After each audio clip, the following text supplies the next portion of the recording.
I think it was a really smart move at the time, and put it in context. We had an evolving campaign where, you know, Ford Nation was the brand that was used for just about everything, certainly in the early days, and it has a certain amount of appeal in certain places, as we talked about, and with a certain constituency that were diehard and going to vote PC because of Doug Ford. But what became clear when you have a very short, he was leader for a very short time. I think he said last night he had 88 days from being elected leader to last night.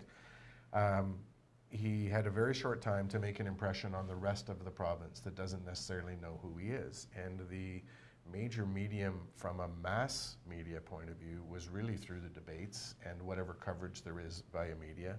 And then I'll come back to what he did directly to the people.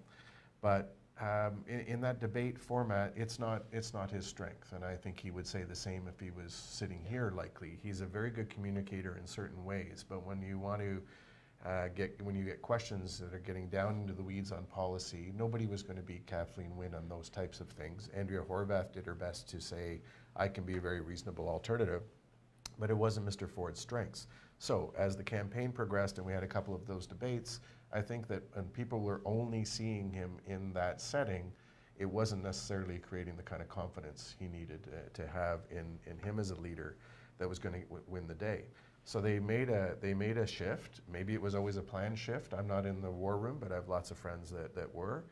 And they started to showcase the team and return a little bit more to that broader brand. And there was such a strong cast of people that are now elected and good choices for cabinet that it was a great juxtaposition they viewed relative to Andrea Horwath and her team. So they switched the attention onto that juxtaposition of people, and I think it made a significant difference in the campaign.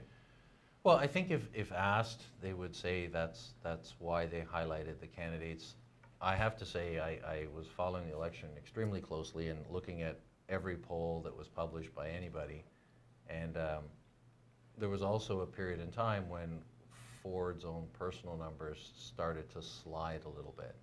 So that fortuitously coincided with all the stuff coming out about the NDP candidates and who said what about poppies and the price of gasoline that the Tories use. Well, the fact that Ford surrounded himself with those candidates, I think, helped him in both ways. It did the contrast to the NDP team, but it also, I think, and this is the point in time where there was a little less talk about Ford Nation and a little more talk about the party and the team and the candidates. Yep.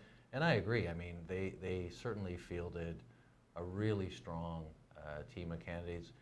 Good combination, as you said, of people that were already in the caucus, new people that they recruited, people with a good mix of private sector experience, previous government experience. I think we have a couple that were actually in the federal government not too long ago. People that have a wide array of backgrounds, and I think will add to the conversation really well. Would you have taken the decision or advised the decision to really limit media availability? I mean, all of the journalists that were on the trail or going to events complained and bemoaned about the fact that they were only allowed a certain number of questions before they were cut off. It's a risky strategy because the media can really hammer you for doing that, as opposed to Andrea Horwath, that I think her busiest day she had 8 events and took media questions after each of them. High risk strategy, but apparently it had a reward. Yeah, and I think a less and less risky strategy as time goes on. I mean, I'm one that believes that mainstream media influence is certainly, it's on the decline. Yeah. You know, they can protest it. We see it reflected in many different ways, whether it's readership and viewership, which is certainly way down.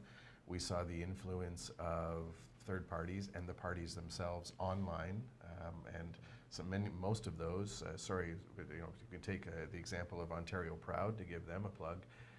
They had greater influence than any of the parties themselves online. This is when you apply the metrics, how many eyes have looked at that. That's right, material. And what kind of time they spend on it, et cetera.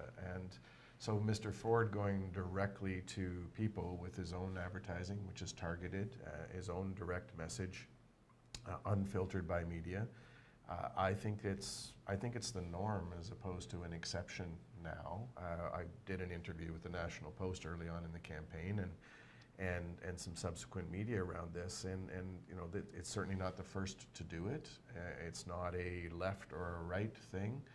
It's an example of packaging your message and delivering it in a way that technology allows today that didn't 10 and 15 years ago, and being able to take it directly to people. So, you know, whether if it's limiting that access, media were welcome at all of his events. There wasn't a bus, and he didn't take as many questions as the others. But at the end of the day, I don't think the voters care. That's the inside baseball kind of stuff that might drive media crazy, which I find a little bit funny too, because, you know, Mr. Ford, I think he enjoys a microphone, and I think he enjoys talking to the media, and I don't think it's a personal choice. It's a, where am I going to be most effective getting my message out? It's actually directly to the people he wants to talk to. Yeah.